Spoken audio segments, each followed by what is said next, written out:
जाएगा, बोलो सुभान अल्लाह। क्या हालात हो गई है मिंबर के, लोगों को खुश करने के लिए कोई सुभान अल्लाह कहे, कोई नारे तकबीर लगाए, अगर अल्लाह के लिए नहीं है तो यह मिंबर भी तुम्हारे लिए सजा का मंजर दिखेगा और क़यामत के दिन भी यह मिंबर तुम्हें बचाने के लिए नहीं आएगा। इसलिए जो भी करो सब अल्लाह के लिए करो। मिंबर पर बैठो, आओ भी। मैंने बेशुमार उलमा के सोबत में रह करके ये सुना, लोग कहते हैं मैंने तकरीर करना छोड़ दिया। कहा क्यों? कहा तकरीर करने वालों से महशर के मैदान में अल्लाह सवाल करेगा, तू तकरीर करने के लिए जाता था तो तेरे दिल में इरादा क्या था? लोगों के अंदर वाहवाही चाहता था या फिर दीन इस्लाम की खिदमत के लिए जाता था? तुम्हारे दिल में क्या तमन्ना थी? वो पूछा जाएगा। बताओ आज हम क्या ख्वाहिश लेकर के जाते हैं? तकरीर अच्छी हुई, दो चार लोगों ने कहा वाह वाह बहुत अच्छा आपने बोला, सीना फूल करके चौड़ा हो जाता है। लेकिन क्या क़यामत के दिन क्या मंजर तुम देखोगे? और क़यामत के दिन कौन सा मुंह लेकर के रब की बारगाह में जाओगे? कहोगे हम तकरीर करते थे, काम नहीं आएगा, मुंह पे मार दिया जाएगा, क्योंकि तू तकरीर लोगों के लिए कर रहा था।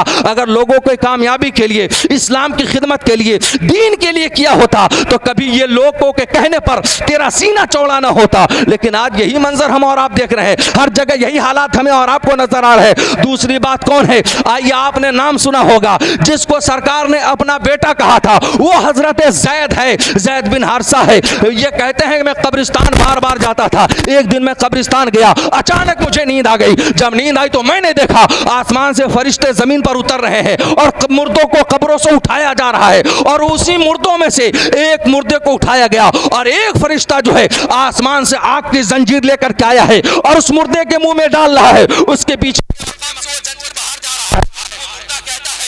फरिश्तों मुझे ये अजाब क्यों दी जा रही है, मुझे ये सजा क्यों मिल रही है? मैंने जिंदगी में कभी नमाज न छोड़ा था, मैंने जिंदगी में कभी फर्ज रोजा तर्क न किया था, मैंने अपने माल का एक एक पैसा ज़कात निकाला था, फिर मुझे सजा क्यों मिल रही है? तो गैब से आवाज आती है, फरिश्तों इससे कह दो जो भी ये नेकी करता था लोगों के सामने करता था, लोगों को दिखाने के लिए करता था, लेकिन जैसी तन्हाई में जाता था फिर इसके निगाहों के सामने गुनाह के मंजर होते थे, इसके दिमाग में भी गुनाह चलता था, इसके दिल में भी गुनाह बढ़ता था। जो लोगों को दिखा करके नेकी करता है और उसके बाद मेरे डर से नहीं करता, उसके तमाम नेकियों को मैं उठाता हूं और हवाम मंसूरा कर देता हूं। हवाम मंसूरा क्या है? हवाम मंसूरा रेड से भी ज्यादा बारीक चीज को कहते हैं। जैसे सूरज की रोशनी निकलती है, आपने अपने दरवाजे से या खिड़की से देखा होगा, जब वो रोशनी आती है उस रोशनी में रेत के हल्के हल्के जो है जर्रात उड़ते हुए नजर आते हैं। कहा इसी को हवाम मंसूरा कहते हैं, जो रेत से भी ज्यादा बारीक होता है। जो लोगों को दिखा करके नेकी करता है, अल्लाह के डर से नहीं करता, क़यामत के दिन अल्लाह उसकी नेकी को उठा करके हवाम मंसूरा बना करके उसके मुंह पर मार देगा, कहेगा जाओ लोगों के सामने नेकी करने वाले, बता आज तुझे जन्नत लोग देंगे या तेरा रब देगा? बता क्या हाल होगा, क्या मंजर होंगे हमारे और आपके? हम और आप कर क्या रहे हैं, किस जगह जा रहे हैं? इसलिए लोगों को दिखाने के लिए कोई काम मत करो। बाबा के दरबार में आओ तो ये मत कहो मौलाना सरफराज संजर साहब देखें कहेंगे बाबा के बहुत बड़े आशिक हैं, वो दिल के हालात को भी जानते हैं।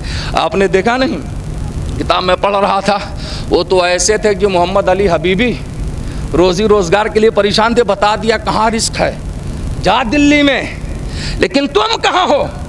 वो हालात को जानते हैं, दिल के ऊपर नजर रखने वाले लोग हैं। वो सिर्फ चेहरा देखने से खुश नहीं होते, कपड़ा देखने से, लिबास देखने से खुश नहीं होते, बल्कि दिल के अंदर जो बात पैदा होती है अगर वो हकीकी में सच्ची है तो फिर वो खुश होते हैं, नवाजते हुए नजर आते हैं। लेकिन सिर्फ दिखावा है, सिर्फ ढांचा है तो उसको भी मुंह फेरते हुए नजर आएंगे और अपने मजार से तुम्हें कुछ अदा करते हुए नजर नहीं आएंगे। इसलिए जो भी आओ दिल में सच्चे इरादे लेकर के आओ, सच्ची तमन्ना लेकर के आओ, फिर देखो कैसी मदद होती है। आइए आगे की बात करता हूँ। ये पहले लोग हैं जिससे अल्लाह जंग लेता है कि लोगों को दिखा करके नेकी करे, तन्हाई में गुनाह करे। दूसरा कौन है? जो सूद खाता हुआ नजर आता है, अल्लाह उससे जंग ले लेता है। आज हमारे यहाँ कितने लोग हैं, कौन हराम में और हलाल में तमीज करता है? माल कमा करके सोचते हैं बहुत अच्छी बन जाए, बहुत अच्छा मकान बन जाए, बहुत अच्छी गाड़ी से चले, लेकिन अपने आप को तुम ये सजा लोगे हराम माल जमा करके, लेकिन फिर कब्र में क्या हाल होगा? और तुम हराम के माल कितना दिन खाओगे? तुम्हारा बेटा ही तुम्हारा बागी हो जाएगा, दीन का बागी हो जाएगा, दीन से फिर जाएगा, मुर्तद हो जाएंगे तुम्हारे बेटे और बेटियां। तुमने देखा नहीं, मेरे आका ने इरशाद फरमाया कि इंसान को जितना अपनी औलाद को तरबियत करता है, तरबियत करने से बेहतर है उनका बेटा बेटा ज्यादा तरबियत याफ्ता होता है, जो हलाल पैसे से अपने बेटे के मुंह में जो है गजा डालता है, उनके पेट को भरता है, हलाल पैसा कमा करके अपनी औलाद को लिबास पहनाता है, उसके बच्चे ज्यादा तरबियत याफ्ता होते हैं। आज हम जबान से सिर्फ सिखाते हैं, बेटा कहो अल्लाह हाफिज, बेटा कहो अस्सलाम वालेकुम, बेटा ऐसे खाओ, ऐसे पियो, ऐसे बैठो, ऐसे करो, लेकिन कुछ दिनों के बाद वही तुम्हारा बेटा जिसे तूने नाज नखड़े से पाला था, वो तुम्हें मारता हुआ नजर आता है, तुम्हें घर से भगाता हुआ नजर आता है, दिन से फिरता हुआ नजर आता है। ऐसा क्यों होता है?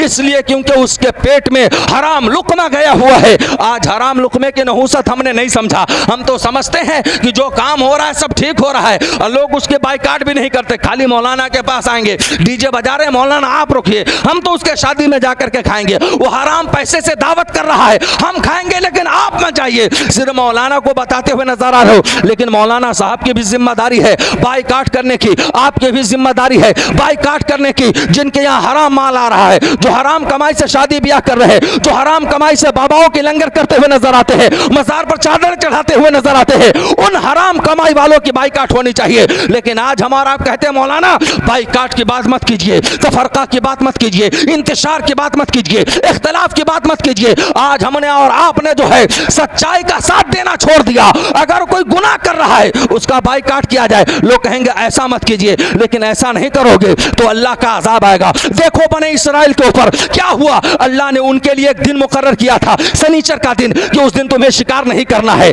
लेकिन फिर भी कुछ लोगों के दिल में माल की लालच आई और शनीचर के दिन जाकर के जो है उन्होंने जो है शिकार करना शुरू किया। तो उनमें 3 ग्रुप बन गए। पहला ग्रुप वो था जिसने कहा तुम शिकार करोगे तो तुम्हारा साथ मैं छोड़ दूंगा, तुम्हारे यहाँ शादी ब्याह नहीं करूंगा, तुम्हारे यहाँ दावत नहीं खाऊंगा, तुम्हारे यहाँ खाना खाने के लिए नहीं जाऊंगा, तुम्हारी और हमारी बातचीत नहीं होगी। लेकिन एक फिरका, एक ग्रुप ऐसा आया जिसने कहा अब बहुत इख्तलाफ की बात करते हैं, ये कर रहा है इसकी मर्जी है, और उसके अलावा तुम ना करो कोई बात नहीं है, लेकिन तुम खामोश रहो। एक खामोश वाला ग्रुप बना। तीसरा ग्रुप वो था जो शिकार करने को जायज और दुरुस्त समझ रहा था, कहा हम शिकार जाल में थोड़ी फंसा रहे, बल्कि समंदर के ऊपर मछलियां आती है, हम उसके नीचे गढ़ी खोद देते हैं, उस गढ़ी में आकर के मछलियां फंस जाती है, चाहे जाल में फंसाओ चाहे गड्ढे में फंसाओ, फंसाना फंसाना होता है। आज हमारे यहाँ भी हिल्ले बहाने बनाए जाते हैं, हम ऐसे कमा रहे हैं, हम ऐसे कमा रहे हैं, हम ऐसे कर रहे हैं, हम वैसे कर रहे हैं, कुछ भी करो ये हिल्ला बहाना लोगों के सामने है, लेकिन अल्लाह के सामने कोई हिला नहीं चलेगा, कोई बहाना नहीं चलेगा,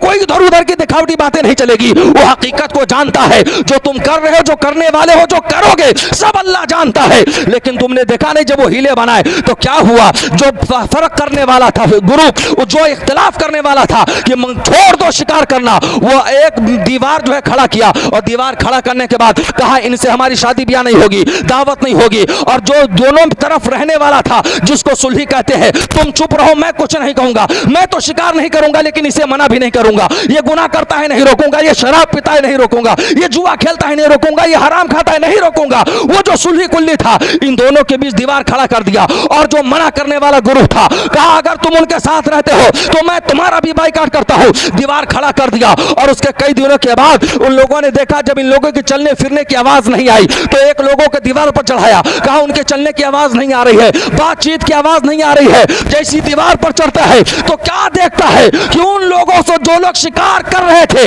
और जो शिकार करने से मना नहीं कर रहे थे, उन दोनों ग्रुप वालों को अल्लाह ने सूअर बनाया और बंदर बना दिया। इसीलिए मैं कहता हूं जो ना हक पर है उसका साथ छोड़ दो, जो हक पर है उसका साथ दो, चाहे वो कैसा भी हो, चाहे वो गोरा हो चाहे काला हो, वो कैसा है, हक वालों का हर जगह साथ होना चाहिए और ना हक का हर जगह बाइकाट होना चाहिए। ये मैं नहीं कह रहा हूं, अल्लाह के कुरान यह तुम्हें और हमें बता रही है, इसलिए हमें और आपको उस पर अमल करना चाहिए। तीसरा वो लोग है, आखिरी बात, जो औलिया अल्लाह से दुश्मनी लेते हैं। जो औलिया से दुश्मनी लेता है अल्लाह उससे अपना ऐलान जंग फरमा देता है, अल्लाह उससे जंग ले लेता है। अगर तुम अल्लाह से कौन लड़ सकता है? अल्लाह से कोई नहीं लड़ सकता, अल्लाह से ताकतवर कोई नहीं, अल्लाह से कुव्वत वाला कोई नहीं, अल्लाह से ज्यादा पावर वाला कोई नहीं। अगर तुम औलिया अल्लाह की जंग लेते हो तो अल्लाह तुमसे जंग लेगा। अगर तूने वकील शाह की बुग़्ज़ अपने दिल में रखा है, अल्लाह तुमसे जंग लेगा। अगर उनके शान के खिलाफ बोलता है, अल्लाह तुमसे जंग लेगा। लेकिन वो वकील शाह है, लेकिन जो हिंदुस्तान के बादशाह है, उनके बारगाह में तुम दुश्मनी लेकर के जा रहे हो, उनका हसद अपने दिल के अंदर रखते हो और उनका सर्वे करने के लिए जानते हो, मज़ाक तोड़ने की बात करते हो,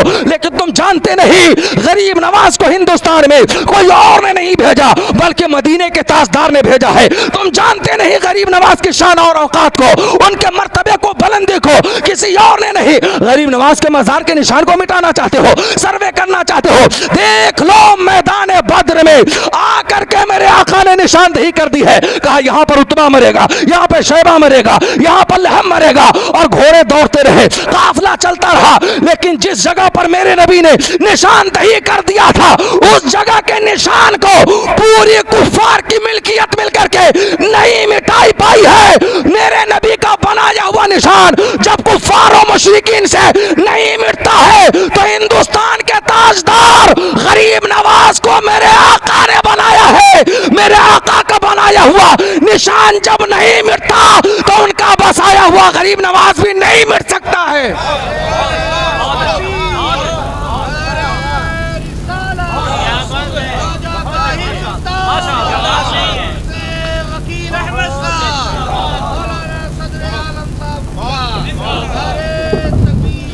कहने सुनने में कोई गलती हो गई तो मैं तौबा करता हूँ। अस्तगफिरुल्लाह रब्बी मिन कुल्ली ज़ंबी व अतूबु इलैहि व आखिरु दावाना अल्हम्दुलिल्लाहि रब्बिल आलमीन।